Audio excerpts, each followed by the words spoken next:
Y'all know I like to make sure you can hear me. Let's get this thing back going. I might need to turn that way. Let's get the thing back smoking. Make sure y'all can hear me. All right, yep. Hello, everybody, and welcome to the All Things Life and Sports podcast with Kylan Thomas. That's me. I'm your host, Kylan Thomas.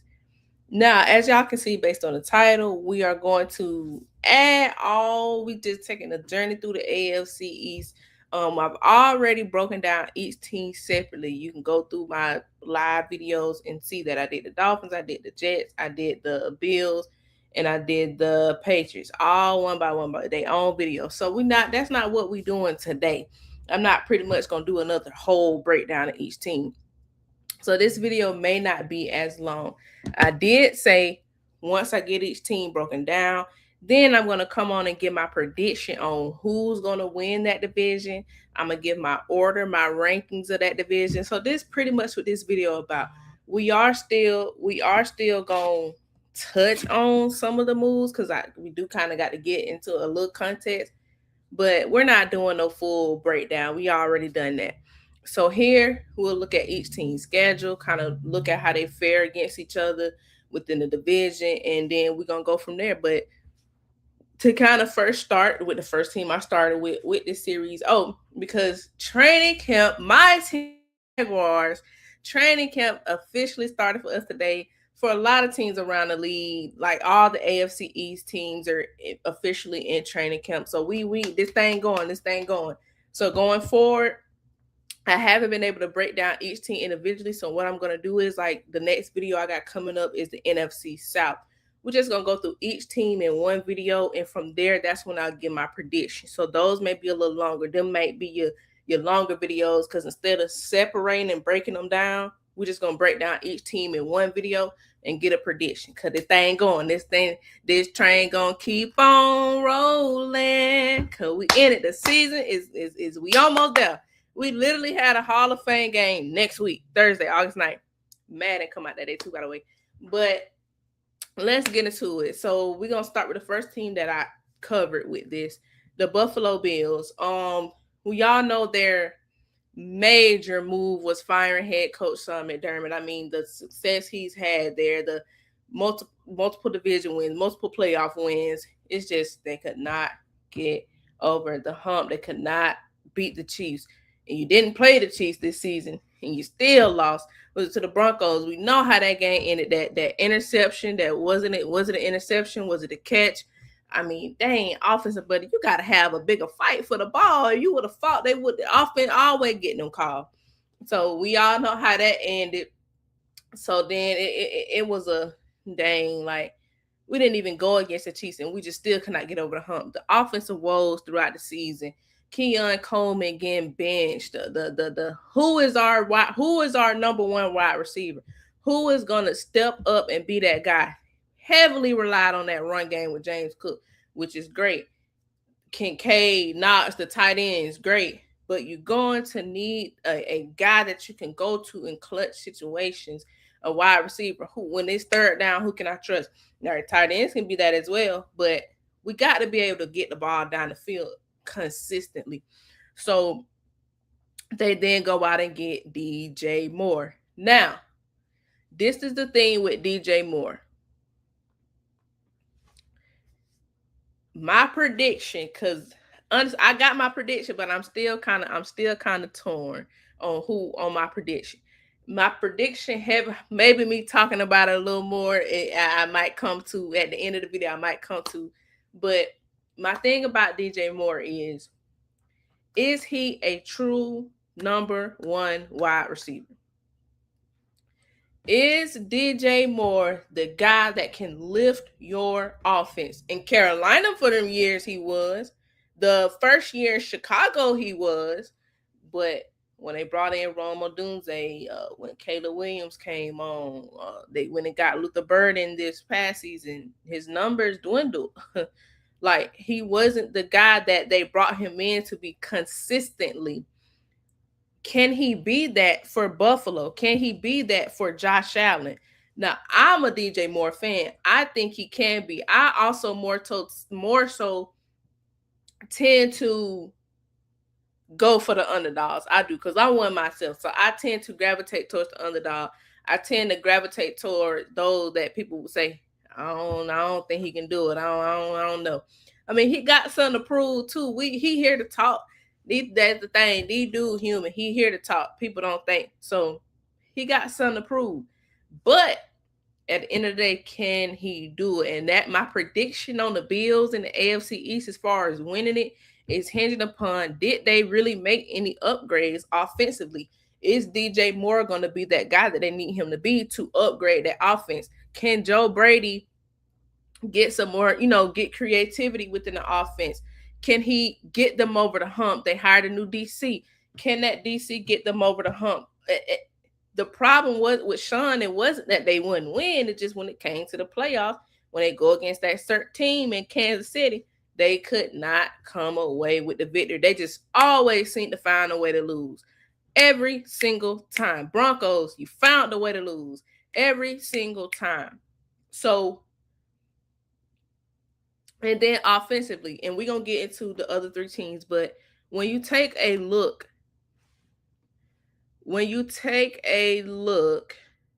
at, and defensively the past season, they were, I think, like ranked 7th in total D.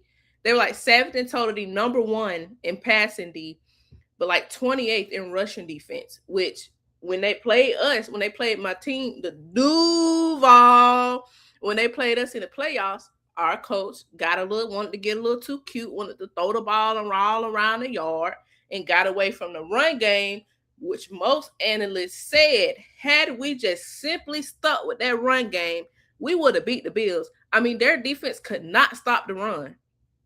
They were 28th in rushing defense, and that showed in that playoff game against us. But we got cute. Trevor Lawrence turnovers. They found a way to win. So can they shore up that run defense, especially when Miami went out and got a running quarterback? And I don't want to put that moniker on him. Went and got a quarterback in Malik Willis who can ground and pound you. They signed Jets. You got to deal with Breece Hall. Miami still, you got Devon A-Chain, Malik Willis. You got to worry about in the run game. The Jets, you got Breece Hall, Braylon Allen, Geno ain't fun to no running. The Patriots, Ramondre Steven. Then you got to worry about AJ Brown too. So the Bills, they went out and got Bradley Chubb, but is Bradley Chubb gonna help you in the run D? They signed veteran Geno Stone safety. They signed veteran corner D Alfred. Did they do enough? Drafted their first 3 or 4 draft picks in the draft were all defense. They drafted the outside linebacker from Clemson. I want to say TJ Parker. Let me pull my Bills notes back up. Look, I do all this on my own. I ain't got no producer. I ain't got all this for me, right? Me and the Lord. But yeah, they went in Parker, outside linebacker out of Clemson. He had 21 and a half sacks over 3 years. Ooh, then they got the corner, Benison out of Ohio State. I actually like that. That's going to probably be a competition between him and Maxwell Hairston, who I think he's out his second year out of Kentucky. He's had injury problems. So did they do enough this offseason to shore up the defense enough to be able to stop the run? When you look at the other teams just around your division, in the NFL anyway, what are we doing? What are you seeing teams doing? Look at the Jets in your own division. Going, getting these veteran quarterbacks, great defense, run game. So when you got teams starting to follow that model, especially within your own division, did they do enough to shore up the defense? Did the Bills do enough offensively? And that hinges upon what I said, DJ Moore. Is he a true number 1 wide receiver? If we stack them up against the other teams in their division, let's say the Patriots, can the Bills offense deal with the Patriots defense? Patriots made some great moves, AJ Brown and defensively. How it sits, I'm going to take the Patriots defense. Can the Bills defense deal with the Patriots offense? So as we do this video, that's kind of the things I want us thinking about when we get to talking, giving context, giving when I give predictions. That's what I'm looking at. For the moves that you made and the upgrades you feel like you did, how does that stack against other teams in your divisions? Let's just say the Jets. And matter of fact, let's go ahead and get into the Jets. The Jets, you got head coach Aaron Glenn, who I'm not gonna say the man on the hot seat, but last year was horrible. I mean, you a defensive minded head coach. I mean, you were a DB coach, and y'all ain't get one interception for like 16 straight games. That's an NFL record. Y'all made NFL history. So I'm not gonna say the man on the hot seat in the second year, but we need to see some type of improvement. So so look at the moves they made. I mean, the Jets. I feel like the Jets had a great off season. I feel like they had a great off season, but what we say about free agency and stuff like that, just because you go out and get all these big names, you spend all this money in free agency, don't necessarily mean that it's going on paper it looks good. And trust me, as a Jaguar fan, I can attest to this. On paper, a lot of stuff look good, but how when it comes to coaching, schemes, health, how's that all gonna play out when you add everything up together?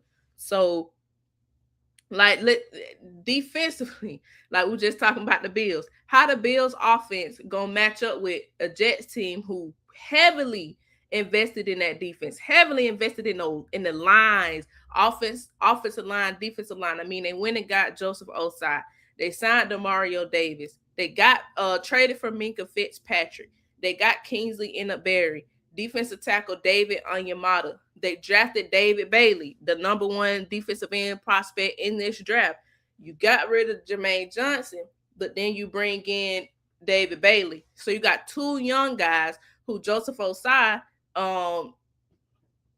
like one of those young up and coming. He had injury problems, but the past season showing some promise. You got him on one side, you got David Bailey on the other side.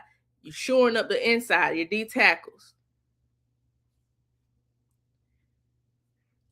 If Josh Allen ain't got nobody to get the ball to, you see what I'm saying?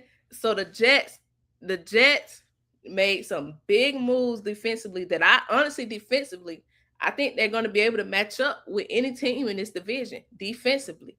Aaron Glenn said it. He's calling his plays defensively. Then offensively, the Jets, you bring in Frank Wright as your OC. I ain't got to worry about Frank. Aaron Glenn, like, Frank, that offense yours. Frank has had many a success as an OC in this league. That offense yours. I don't worry about creating the best defense that I can do. The Jets off season was, I feel like was probably one of the better so far from what I'm looking at from the teams I've done. Even within me doing the NFC South right now, I think the Jets off season was one of the better off seasons.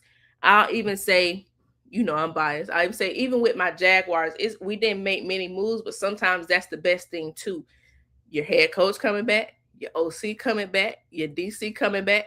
So I'll say Jets, my team Jaguar, but Jets have one of the best off seasons that I've come across so far from within me doing research and looking into these teams. But so that's the moves they made defensively. Can the Bills match up with the Jets defense?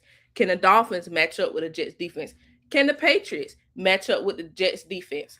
Then offensively, you bring in that veteran quarterback, Geno Smith. You traded for Adonai Mitchell. You still got Garrett Wilson. You drafted tight end, the vertical threat. He pretty much another wide receiver out there. Dang, what that man name? Kenyon Sadiq from Oregon. I think that's a great pick. The Jets ate. The Jets ate this offseason. Oh, and they still managed to get, the Jets also managed to get, you got your young backup QB and Cade Klubnik, who at one point we thought would have been one of the top quarterbacks in the draft. Then you get, I want to say, didn't the Jets get Jacob Rodriguez? I got in here, y'all. Look, let's see.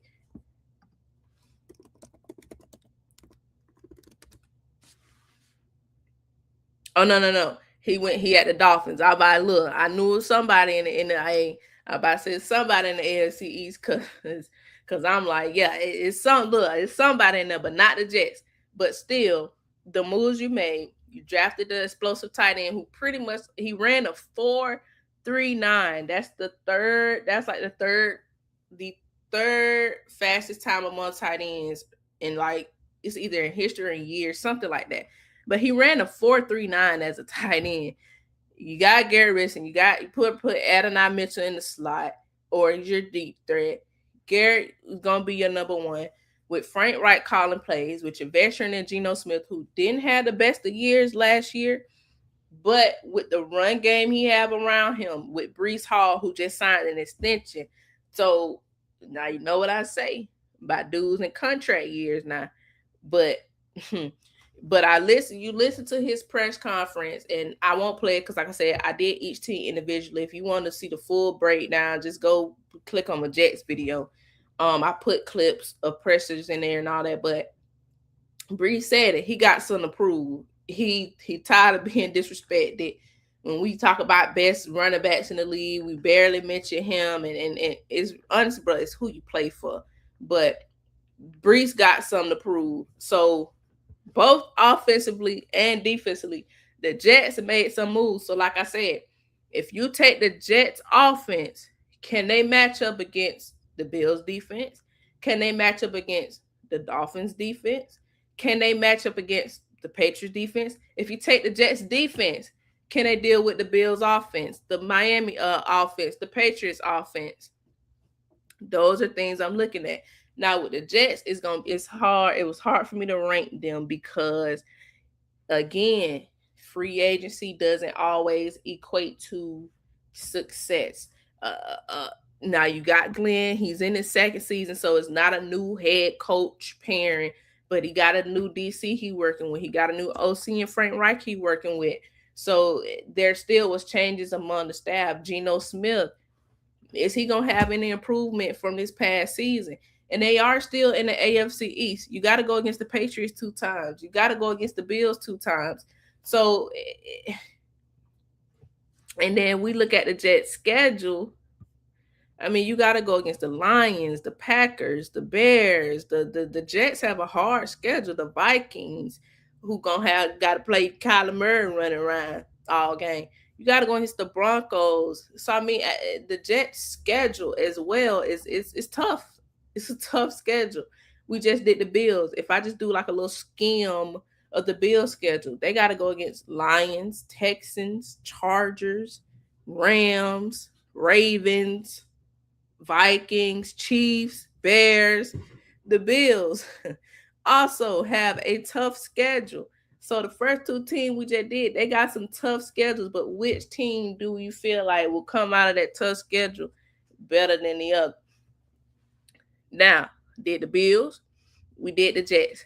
Now to kind of touch on let's go ahead and do the Patriots. I literally just did that video, I said like a week ago.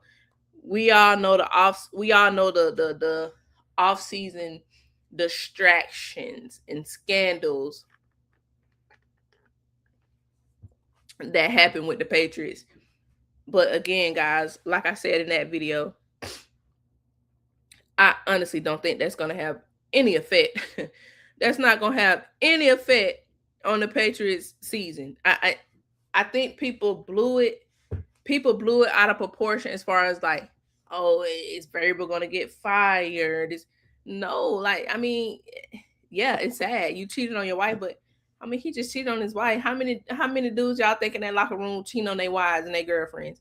I mean, let's be for real. That's I'm like, dude, guys, how many of them executives? Robert Kraft got so many doggone skeletons in his closet. How many of them executives, the one that would need to fire him, they probably cheating on their wives themselves.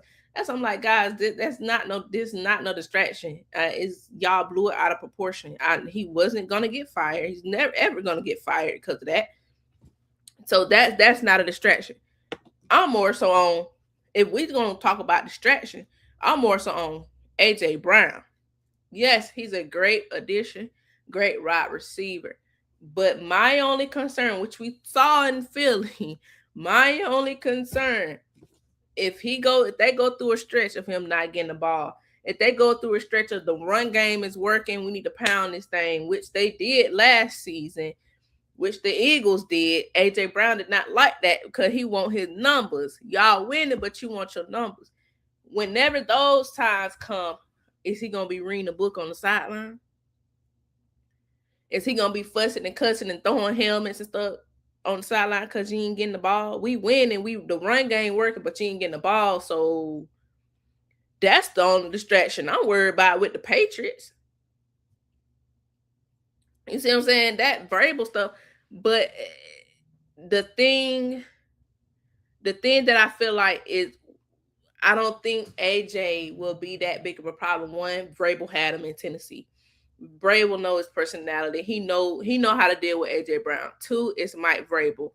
You can tell that's why so many people wanted. I wanted him as a Jaguar fan. I wish we could have got. I just wish. I wish we could have got him.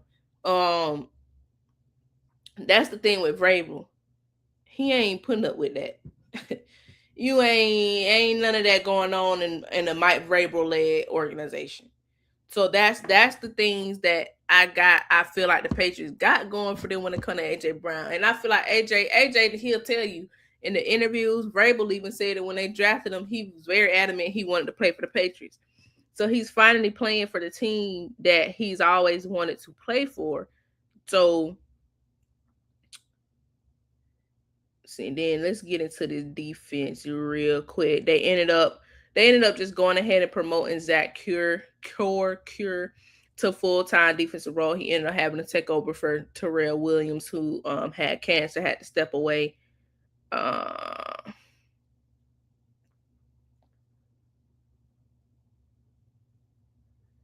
Let's do this because I'm trying to look. I gotta go through all my little research, my little notes, because I wanted to touch on their off-season moves, who they outside of AJ Brown, because they bolstered that defense as well.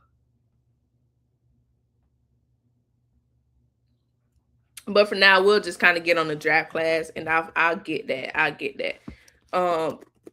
But they ended up going offensive tackle Caleb Lemieux. We all know how Will Campbell looked in that Super Bowl. I mean, even he himself said if a defensive player get 10 sacks, that's great. If me as an offensive lineman give up 10 sacks, I'm working for Amazon. So he had that understanding. He got to get better. He got to get stronger. A lot of analysts said there was probably going to be some hiccups with him coming in, being a left tackle in the NFL because of, I want to say, what was his arm length or size, something like that. But so let's see. You put Lemieux on the other side of him, the short that O line. He gonna come in better. You signed guard Elijah Vera Tucker. You went and got you signed guard to go along with him. Then you drafted edge Gabe Jacobs. He was one of the best run defending outside linebackers in this class. And then you get corner Karen Prunty. You draft tight end Eli Raridon. So their draft class was pretty good as well. But to look at like some of those defensive. Oh yeah, then offensively too, they ended up bringing in Romeo Dobbs as well. So Riley Wilson, signed him out of Arizona. The linebacker they drafted. Then you get Draymond Jones on the edge, both of that pass rush. So the Patriots moves was more so about the draft and AJ Brown. So really defensively, the draft was where I was more so focused. But so same thing. If I look at Patriots offense, then you got Ramondre and Travion Henderson too, who Travion showed was great last year. So can that Patriots offense match up against that Jets defense, who boasted that D-line, boasted that defense? Can the Patriots offense match up? Can the Patriots match up against the Bills defense? who was 28th in rushing D last year, did they make enough improvement to better that this season? Can they match up against Miami's defense? No more Bradley Chubb. And then lastly, and then let's look at the Patriots schedule. Now, Patriots, they gotta go, obviously. They got a rough 3-game stretch to open the season. All away games. You gotta go Seahawks. You gotta go my Jaguars. You gotta go Bills. You got Bears, Lions, Chargers, Vikings, Chiefs, Broncos. So so the Patriots got a pretty tough, pretty tight schedule too. But they were just in the Super Bowl last season with some improvements, especially offensively. So I would like to lean a little more towards the Patriots in those tough matchups, um, than any other, more so than I would with the Dolphins, Jets, even the Bills and they tough matchups.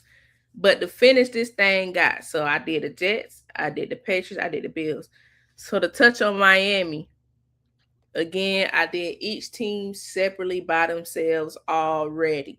So if you want a full breakdown of their off-season moves, go to my channel, click live, and you'll see each individual team. But Miami, who also I feel like had a pretty good off season, we know they big move. You fired Mike McDaniel, hire new head coach. Tua's gone. You hire head coach Jeff Hafley. He's more of a defensive minded head coach. So, but then you bring in Malik Willis, the new GM they brought in. Pretty much it was the coach, Malik, GM, all came from the Packers organization. That's why I'm like, dang, they trying to turn Miami into the Packers. This is what we doing. But you hire Jeff Hafley, you bring in Malik Willis. The thing about Miami and Malik, is he a true like franchise quarterback? Is he going to, yeah, when you a backup and you got to step in and spot duty, that's easy. That's easy to play the backup role coming. But when expectations, when everything on you, and he was asked about this, when everything on you, that's different. When adversity hit and they start calling for the backup, how are you gonna respond? Everybody love the backup quarterback. Everybody want the backup quarterback to play. We all know that moniker in football. How are you going to respond when adversities hit? When teams are game planning for you specifically each week, taking away, exploring your weaknesses, how are you going to respond? That's the thing when it comes to Miami. Now, Miami's no more Jalen Waddle. You got Malik Willis, Devon Achane. No more Tyreek Hill. But you can tell with this new head coach, they bring in, they promoted, what that man name, who their OC, he was OC in Houston. What's that man name? It's on I'm gonna grab it. Bobby Sloyd. That's it. You have Bobby Sloyd as your OC. Now we also have Bobby Sloyd did in Houston, CJ Stroud's first season. So we see he can have success when the quarterback is through his first season of being a starting NFL quarterback. We see how he can have success there. Even he said in the interview, we want to be physical. And when he was in San Francisco, they used to track when they played us, how do they fare in their more recent 1 or 2 game, because we beat you, we beat you up. So he talk about physicality. The GM talk about bringing in players with great physicality. Your head coach, you can tell, defensive minded, great physicality.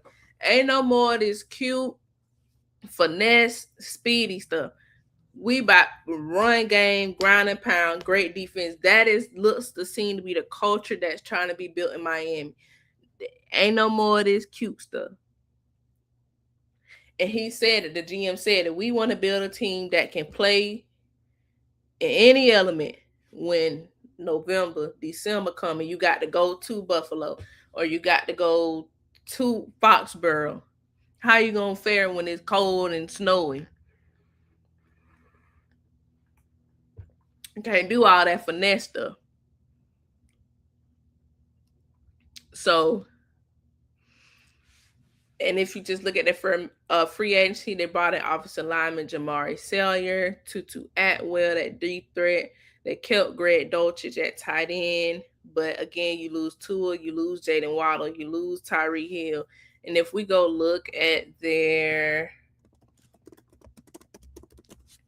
if we look like, let's see, they got Jalen Rager, Kevin Coleman Jr. I'm just looking at if you look at their wide receivers, Taj Washington, I mean, who we trust for Terrence Marshall Jr., who we trust for Malik to get the ball to on a consistent basis. I'm looking at the tight ends, and I'm looking at the wide receivers. I don't see a true number one wide receiver in Miami. So there is still, it's everything new. It's clearly a rebuild. There's still, some work that need to be done. But I don't see a true, like I said, a true number one wide receiver. Yeah, the run game I think is gonna be great. But again, let me see.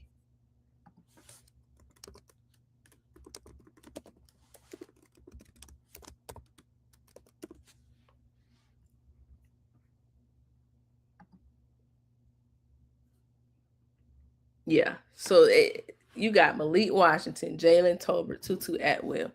Now, another thing I like with the Dolphins, they went out and drafted offensive lineman Caden Proctor from Alabama. There's reports of him, the weight issue. Is he gonna come in with some good work ethic? So you are trying to shore up the offensive line, get Malik some protection. He is versatile because they already got Patrick Paul at left tackle. So the GM said he wants guys that can play along with versatile along the offensive line. Then they draft cornerback Chris Johnson. This is a team I love that they ended up getting linebacker Jacob Rodriguez. It was a one point in time where we were saying, should Rodriguez be in the Heisman conversation? I don't even know why he lasted that long in this draft. Oh, then they even got wide receiver Chris Bell out of Louisville. I think that's a great pick as well. So can it all come together though? Can it all fare together? Now, defensively, they lost Bradley Chubb, but then they bring in Joshua Uche. They got David Ojabo. So defensively, they kept their Jordan Brooks. I want to say just signed, extended his contract. So defensively, they were more so about retaining. They more so focus on new head coach, OCDC. Let's bring in our quarterback. We got a new GM. So this year is more of a let's see where we at type of thing. So now that we kind of just gave context behind each team. So let me go ahead and give my prediction on who I think is going to win said division. At number 4, who I think is going to come last in the division, I'm actually going to go to Miami Dolphins. I'm going to go to Miami Dolphins. I have them last in the division because, like I just said, I offensively, who is Malik throwing the ball to? I mean, we can run around, we can do all that, but like I said, I don't think their offense can fare against the Patriots defense. I don't think they can fare against the Bills defense. I don't think they can fare against the Jets defense, a revamped, much upgraded Jets defense. With Aaron Glenn focusing on the defense, calling the defensive plays. They got a veteran that they're not shuffling between Tyrod Taylor and what the boy named Brady Cook. They're not shuffling between them at quarterback. So I'm gonna go Miami last in the division. Sorry, Miami fans, but I just offensively, I just don't think y'all had enough. I think y'all lost way too much, even defensively. If you look at y'all rankings from defense last year, Then you lose Bradley Chubb. I don't see it. Miami fans, take this year. Let's see the rebuild. Let's build. That's what this year for Miami. Um, Number 3 in the division. I'm going to go.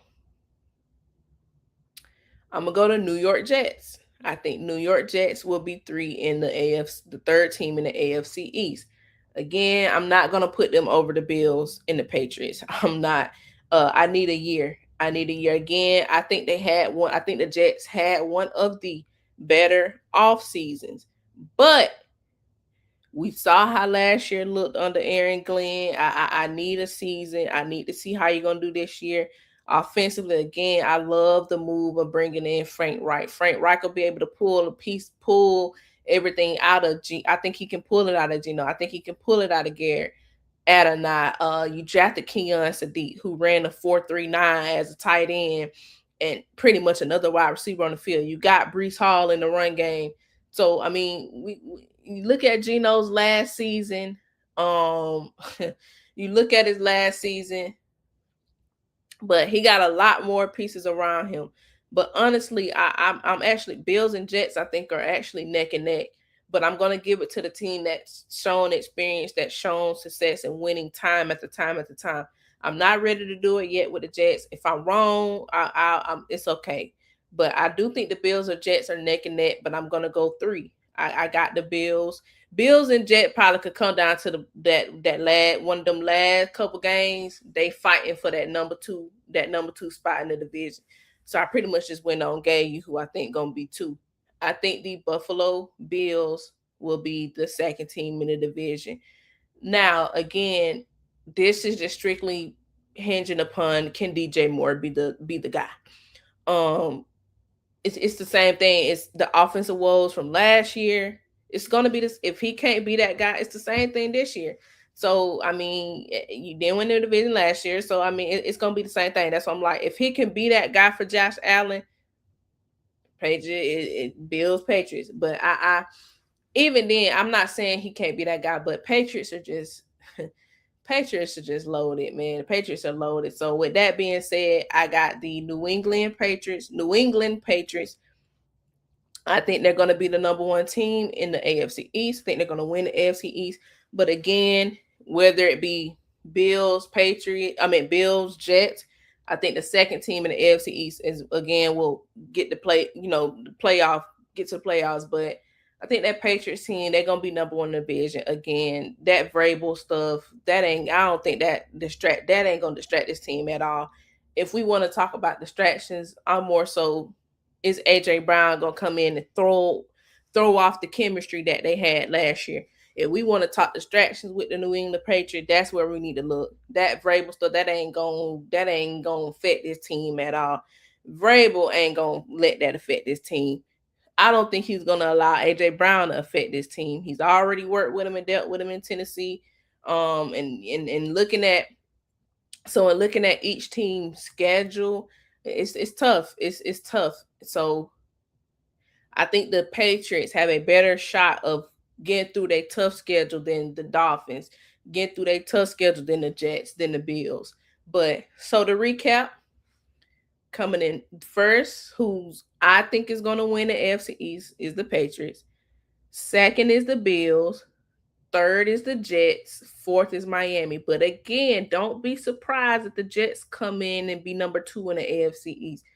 If they can put all these pieces together, it looks great on paper. If they can put it all together on the field, I think the Jets can be the number 2 team in the AFC East. But my official prediction: Patriots 1, Bills 2, Jets 3, Dolphins 4. Thank y'all so much for tuning in. Make sure everything done before you try to have fun. Peace.